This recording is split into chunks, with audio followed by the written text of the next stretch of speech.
Kaile chokroka to no nego beni rwa kito wicho wilkodi chumalo peo mode foa.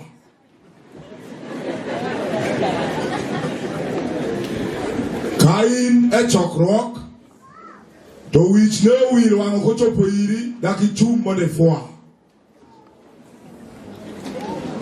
Japuo joba mbonya chunge foa iloyo mawicho wil gote enyigro Yesu. Amoso kanisa maduong' neno yaore uru. Wangeyo niji tep. Rosa moro tuolo Kenya yorore mono rwakwa waduto. Mana momiyo nomi dhano lwedo ariyo. Kunyalo kawo lweti makor kachit tirwakori kendi ne welcome. Dhano nomi lwedo ariyo okega ariyo kende.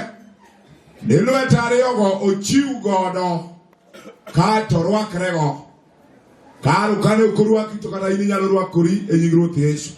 Wang'eyo ni nitie daktari moro ka maduong' ne okorwake, profesa moro be nitie ne okorwake, bende nitie joma dongo mosomo ne okorwakgi. Waduto ka wan e wang' Nyasaye to waromre te e nying Ruoth Yesu. Koro giming'e ni title kado Nyasaye kende. Kara ne bedi pok ni winjo ni Nyasaye nigi nyakware moro. Koso nise winjo? Waduto wan nyithind Nyasaye. Koro ng'eni nyathi Nyasaye chokruok ka. Koro arwako uduto ni Nyasaye madbed kodwa e nying Ruoth Yesu. Dhano mobedo ka ni ng'eny makadang' kokarawe gik moko mathoth. To ka jomo bedo gi kodhi e polo to misigo no nobedo e wiya. Jogano mang'eny nyalo rao mopak jaode some 30 minutes. Mowasne jaode lando, jaode ong'etedo tong', mano konyo chokruok gang'o. Okanarau kuno, yie moda lem moda wadhi. Wagoni erokamano Nyasachwa. Sebedo kai lori wuoyo kodwa e chokruok.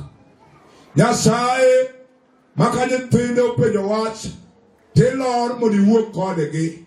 Chak ilor kawuono mondo iwuo gi nyithindi kimiyogi teko mar winjo weche gi lilo e nying Kristo ma Jawar. Mama no ne okodak maber. Kendo nochandore makata samoro nonyalo riyo kech kod nyithinde ma ok giyudo chiemo ma ginyalo chamo. Kisomo luongo niya, nodak from hand to mouth. Kendo kane mondo pidh nyithinde nyaka ne uwuogi mondo odhi ogo tong' kata mal.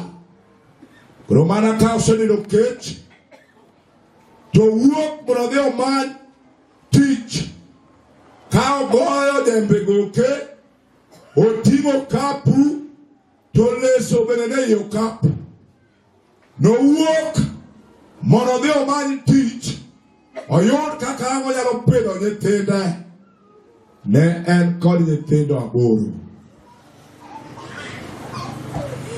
Sama ne uwuok, nowuok huyu ka dembe ogoye goke, okapu bende oting'o, leso bende nie ei okapu.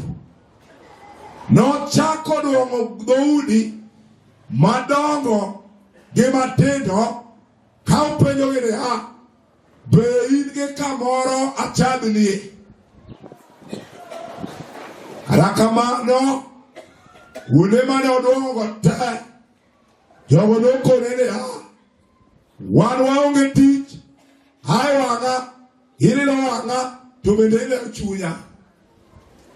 Koro mama ni ne ojok mondo oduogi. Kata kamano, e thuolo manoduogoe, ne en mama modenyo kendo ol.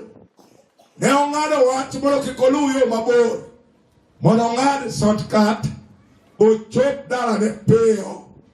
E thuolo mane ong'ado shortcut, nokadho bath ka jamoko moro modak e od gorofa. Od gorofa, jamoko ne obedo piny e ot mamalo ma josungu luongo ni balkoni.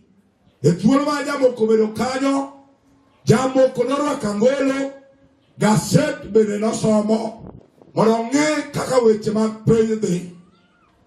Kane mama no ng'ado shortcut tok ka jamoko to kokadho kanyo to neno kama jamoko puko e yugi. Kar puko yugi ma jamoko ema ong'ado e tiende mondo gore senta ochop dala ne piyo. E thuolo ma okadho bath ka jamoko to neno kar puko yugi. Koneno kar puko yugi to wang'e miye kuon moro ma fresh. Wang'e miye kuon ma fresh. Ka kuon moro ma fresh nitiere kama jamoko puko e yugi. Toko ni kuon cha to lwang' ni pok opiyo kuome. Bende en mana kuon mane owet nyoro gotieno. E thuolo ma odhi to wacho niya, we akaw kuon mondo asoye okapu ka nyithinda kadhi romona tayud gima kete lwetgi nikech ne ginindo kech. Kendo ne ging'eyo ni adhi duogo gi chiemo. Thuolo ma mama ni kaw kuon kar puko yugi ma jamoko boye leso. To jaod jamoko okelo ne jamoko chai gi thamos marabora, chai mopoto magana kibolo sindane wiye tok chope. Jamoko jaod okelo ne chai kod tong' moso e dier mkati morew e pan. Okang'eyo kaka jokisungu luonge nikech okapani nyaluonge ni toast mayai. Ikelo ne joma nodhi Nairobi kona ne en toast mayai. Nokawo tong' to chielo to soe dier makati to rew gi pan kaeto kawo chak to chomo gi pi matin. Kokelo ne jaode somo gasete balkoni to neno ka jaode ochung' ng'iyo rangach mwalo kuma mama chakwanyo kuon kama gipuko e yugi. To neno ka chwore dhiro angolo gi malo. Oyawre winjo angolo. Piny nyalo chopo samoro ma inyalo duoka angolo piny kadi nyalo chwore gi malo. Koro neno ka chwore motero ne chai ogolo angolo e wang'e, oweyo ge pat wiye ka to ng'iyo mwalo kumi puke yugi. Kaeto jaode mulo goke to kone niya, asekelo chai karang'o ming'iyo midhiro mana angolo gi malo. To koro jaode niya, bineno gima neno cha, bineno gima neno cha. To jaode kone to karang'o ma kiber piny mar chai. To ka gichungi jaode ging'iyo mwalo kumi puke yugi. To gineno mama cha koriore kwanyo kuon boye leso. To jamoko mulo gok jaode.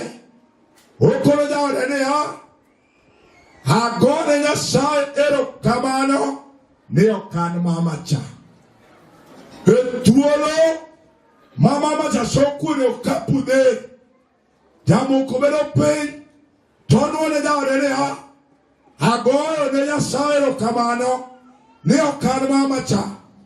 Mama no chope santa gi kuon e okapu jambe bedo goyo goke. To janeko moro biro mani duk seret koting'o losruok e lwete chamo. To janeko no nyiero to ringo dhir mama cha tir.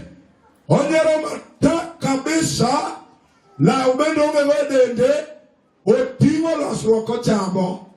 Kendo nyiero to chiko ir mama cha tir. Mana kama wanosechopo santa gi to mama ni goyo lwete e okapu. Ka osegoyo lwete e okapu to ong'wenyo kuon. tomiyo janeko. Sama mama ni ngwenyo kuon, mondo mi janeko, mama ni wache chunye ni ha. Agoyo ne Nyasaye erokamano nyarang'ane kata chandora, to kan janeko. Agoyo ne Nyasaye erokamano, kata nindo ket gi nyithinda, to kan janeko. Janeko kao kuon, koro ochamo kuon kod losruok to dhi. Janeko chamo kuon gi losruok, to janeko nyero to dhi. To janeko neno gari moro mar ambulance kochung' e senta gi kanyo. To janeko dhi e dirisa mar gari mar ambulance. To ka janeko osedhi kanyo, to janeko neno ka ji obedo ei ambulance. To jogo ywak. To jogo ywak. Janeko pache chandore. Bing'eyo ni janeko nyaka mawuotho duk. Nitie seche moko ma Nyasaye duogo ne pache matin. To kar seconds 2 kata 3.